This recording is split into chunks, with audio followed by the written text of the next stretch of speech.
Ya, Anda kembali di Breaking News Kompas TV, Saudara. Kita kembali menuju ke kantor KPU RI untuk mengikuti jalannya proses rekapitulasi suara tingkat nasional untuk Provinsi Papua Pegunungan. Papua Pegunungan itu sistemnya tuh pemilunya sistem noken, sehingga semua proses pemilu yang terjadi itu semua baku ikut mulai dari tadi saya sudah sampaikan tuh, dari DPR sampai presiden, sehingga proses itu terjadi baku ikut. Jadi masing-masing dari dukungan DPR daerah maupun sampai dengan presiden itu, sampai hasil akhirnya ini sudah. Jadi masing-masing punya kelompok-kelompok begitu.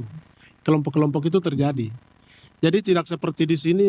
Kalau di sini itu kan pemilu nasional, jadi di mana-mana itu suara turun naik begini. Tapi kalau di sana itu dia baku ikut partainya, pendukungnya baku ikut dari tingkat bawah sampai dengan presiden, karena sistem nokenya. Jadi dia prosesnya terjadi seperti itu. Siap. Terima kasih. Cocok. Ada apa-apa ya, cocok. Jadi pendekatan yang digunakan oleh teman-teman Bawaslu di Papua Pegunungan kan sesuai dengan konteks lokalnya, Mas. Karena cara pemberian suaranya model noken, ini kan rembukan ya. Ada rembukan kalau bahasa Papuanya apa ya? Musyawarah.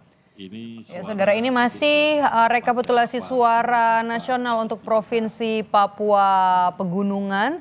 Masih ada 2 provinsi, yakni untuk Papua Pegunungan dan juga Provinsi Papua di hari terakhir batas penghitungan suara hasil pemilu 2024. Saya masih bersama dengan Ketua Bawaslu RI periode 2017-2022, Pak Abhan di sini di studio Orange Kompas TV, dan juga bersama dengan Mas Adi Praitno, Direktur Eksekutif Parameter Politik yang sudah bergabung lewat sambungan Zoom.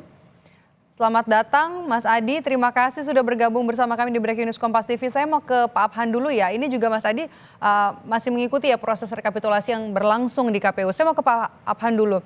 Ini kan Papua Pegunungan jadi menarik ya untuk proses di hari terakhir ini, proses penghitungan suaranya. Pertama demografinya, kemudian juga sistemnya menggunakan sistem noken, dan kemudian juga dari sisi keamanan. Tadi kan disampaikan ada kericuhan bahkan di penghitungan suara di Tolikara, kemudian juga lokasi untuk plenonya bahkan berpindah-pindah gitu. Apa yang bisa Anda lihat dari hal ini?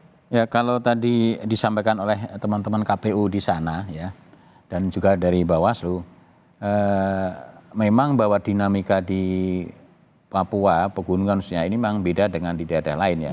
Tadi sepakat memang persoalan di sana soal geografisnya, kemudian soal keamanan harus menjadi penting untuk menjadi perhatian ya di sana itu kan. Tetapi yang saya ingin katakan begini, sebetulnya bahwa dengan sistem noken yang dilakukan di pegunungan Papua Pegunungan ini mestinya akan lebih simple ya, ya lebih simple itu kan. Maka tadi ditanya oleh Pak Hashim, apakah hasilnya bagaimana? Misalnya penuangan di dalam proses administrasinya seperti apa? Harusnya lebih mudah, lebih ringkas mestinya ya. Lebih Tapi kan ada faktor-faktor lainnya juga ya selain noken tadi. Kemungkinan kalau kemudian sampai hasilnya sampai mendekati hari H belum selesai, baru sekarang bisa berangkat ke pusat. Kemungkinan ada persoalan tadi musyawarahnya belum ada ditemu kira-kira itu kan, karena mestinya lebih simpel karena soal noken itu. Tapi kan faktor keamanan juga ada ya, bahkan kan sempat ricuh pada titik saat pentingnya pleno. ada di pada musyawarah tadi kan. Jadi kalau bisa diartikan lebih simpel itu ya noken itu ya kayak sistem musyawarah di antara tokoh adat dan sebagian di situ ya. Oke, saya mau ke Mas Adi Praitno. Apa yang Anda lihat hari terakhir? Kemudian masih ada 2 provinsi, bahkan juga tadi sempat dijeda ada rekapitulasi untuk koreksi suara di tingkat provinsi untuk di Jawa Tengah dan juga di Banten ada koreksi suara dari internal partai untuk DPR RI. Apa yang Anda lihat? Ya, saya kira secara prinsip sebenarnya kalau saya sih deg-degan sebenarnya. Sama dong sama Pak Abhan ya. Soal hasil pemilu di 2024 ini kan molor. Sekalipun hanya menyisakan 2 provinsi ya, tapi provinsi yang di Papua ini kan dan Papua Pegunungan dapilnya kan tidak seluas di provinsi yang lain yang mestinya proses rekapitulasi suaranya sih lebih mudah dan lebih gampang. dan bahkan lebih simpel, apalagi menggunakan sistem noken yang saya kira persoalan konflik politik dan konflik kepentingan lebih bisa dinetralisir karena segala sesuatunya kan didelegasikan kepada Ketua adat. ketua-ketua suku yang ada di situ ya. Itu yang pertama. Yang kedua, kenapa saya sebut deg-degan? Karena memang kalau kita mengacu pada hasil Pilpres sebelumnya itu kan diumumkan di tengah malam. Jadi Ini udah kan habis batas tengah malamnya ya. iya, jangan sampai lewat batas tengah malam karena begini, teman-teman KPU ini kan mestinya sudah paham betul bahwa berhari-hari ini kan tingkat protes terhadap KPU kan cukup luar biasa. Eskalasinya tinggi. Oke. Mereka itu didatangi, diprotes dan terus-terusnya termasuk misalnya kritik terkait dengan sirekap ya, hitung cepat versi mereka yang dinimbulkan begitu banyak masalah. Kalau ini terus molor, tidak ada kepastian kira-kira kapan akan diumumkan, saya khawatir bahwa proses dan hasil pemilu yang akan diumumkan hari ini kan sesuai dengan PKPU ya, kemudian akan menimbulkan satu bentuk ketidakpercayaan yang lainnya yang saya kira akan berkepanjangan. Oleh karena itu di tengah keterbatasan waktu yang ada, tak ada cerita sebenarnya bagi KPU untuk menuntaskan dua provinsi yang sedang mulai dihitung ini, Mbak ya, karena tak ada cerita bagi saya untuk menunda apalagi mengolor-ngolor waktu lagi terkait dengan pengumuman hasil rekap ini ya. Tapi yang jelas kalau dari dulu saya selalu mengatakan jangan sampai pengumumannya tengah malam deh. Karena orang ini kan ingin tahu persis bagaimana pengumuman terkait dengan pemenang Pilpres dan Pileg ini kan disampaikan secara terbuka di mana seluruh lapisan masyarakat di Indonesia bisa menyaksikan secara langsung. Kalau tengah malam kan ini yang punya berkepentingan aja sebenarnya yang masih melek, engage dan terlibat ya dalam proses-proses penghitungan sekalipun misalnya hanya diikuti melalui media dan media mainstream secara umum. Tentu di tengah kekhawatiran dan was-was ini, tak ada cerita sebenarnya bagi KPU untuk segera menuntaskan penghitungan ini. Satu dapil itu kan nggak banyak, Mbak, sebenarnya. Apalagi teman-teman KPU Papua dan Papua Pegunungan sudah ada di Jakarta, tinggal dikebut sebenarnya terkait dengan keputusan-keputusan politik yang ada. Untuk jumlah DPT juga untuk Papua Pegunungan 1,3 juta, kemudian juga sistem noken yang tadi Anda bisa katakan ya, harusnya ini bisa lebih mudah. Tapi kan kalau kita lihat kan ada banyak eskalasi ini juga kemudian memanas dan juga justru lebih lama pada saat penghitungan pileg. Kalau Pilpres tadi kita sudah lihat ini hasilnya sudah ada. Untuk Pilpres di Papua Pegunungan hasilnya sudah ada, Prabowo Subianto Gibran Rakabuming Raka ini unggul 838.382 suara. Kemudian juga disusul di posisi ada Anies Baswedan, Muhaimin Iskandar meraih 284.184 suara dan juga pasangan Ganjar Pranowo, Mahfud MD meraih 175.956 suara.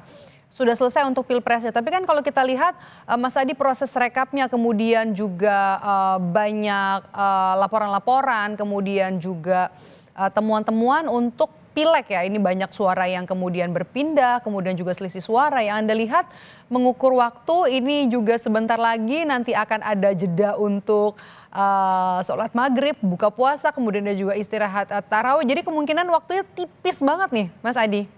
Ya, saya yakin sebenarnya KPU itu sejak awal sudah melakukan mitigasi ya terkait dengan sejumlah provinsi yang dinilai memang butuh treatment khusus terkait dengan demografi termasuk soal bagaimana pengamanan mereka hingga ke Jakarta, Mbak. Saya selalu berharap sebenarnya penghitungan di daerah-daerah yang agak sedikit riskan seperti Papua itu di awal bukan di akhir seperti sekarang sehingga prosesnya tidak penuh dengan dramatisasi yang seperti kita saksikan seperti sekarang ini. Kenapa harus Papua yang terakhir? Kenapa tidak di awal? Kenapa tidak di tengah?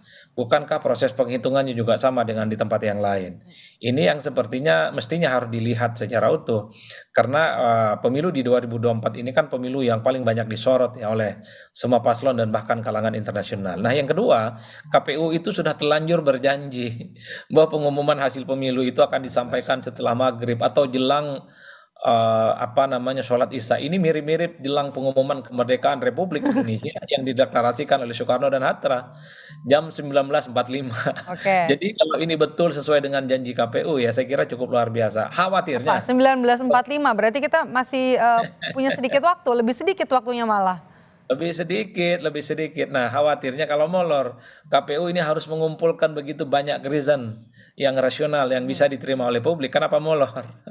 Karena bagi saya ini nggak gampang ya, terutama sengketa yang terkait dengan pileg ya. Kalau pilpres mungkin protes dan resistensinya tidak terlampau banyak karena disparitas dan selisih suara antara kubu 2 dengan 1, kubu 2 dengan 3 ini kan cukup jauh ya. Jadi dari berbagai penjuru mata angin ya, sekalipun ada protes dari dua kubu tidak akan mengubah hasil apapun secara signifikan. Tapi kalau bicara pileg ini kan sebenarnya head to head antar caleg di bawah yang saya kira mereka tidak akan tinggal diam sekalipun hanya ada satu suara yang hilang di antara mereka ini. Ini kan pertarungan terakhir sebelum pengumuman resmi yang kemudian akan disampaikan oleh KPU. Tapi yang jelas kalau tidak diumumkan maghrib atau jelang isya, KPU harus menyampaikan alasannya secara terbuka, entah itu apapun. Karena omongan untuk mengumumkan habis maghrib itu sudah dikonsumsi oleh publik. Semua tepuk tangan, semua meriah. Yang menang sudah siap-siap mau sujud syukur. Yang kalah itu sudah siap-siap bagaimana segera melayangkan putusan Oke. sengketa hasil ke Mahkamah Konstitusi. Oke, baik, kita tunggu ya. Ini menarik karena waktunya kalau misalnya mau melihat dengan apa yang sudah disampaikan KPU, ini waktunya jauh sebenarnya lebih singkat dari apa yang disampaikan, terutama juga nanti akan terpotong dengan jeda buka puasa dan juga sholat maghrib. Kita nanti akan bahas lebih jauh lagi rekapitulasi suara untuk tingkat provinsi, suara nasional untuk Provinsi Papua Pegunungan masih berlanjut. Kami jeda sejenak, tetap bersama kami di Breaking News Kompas TV.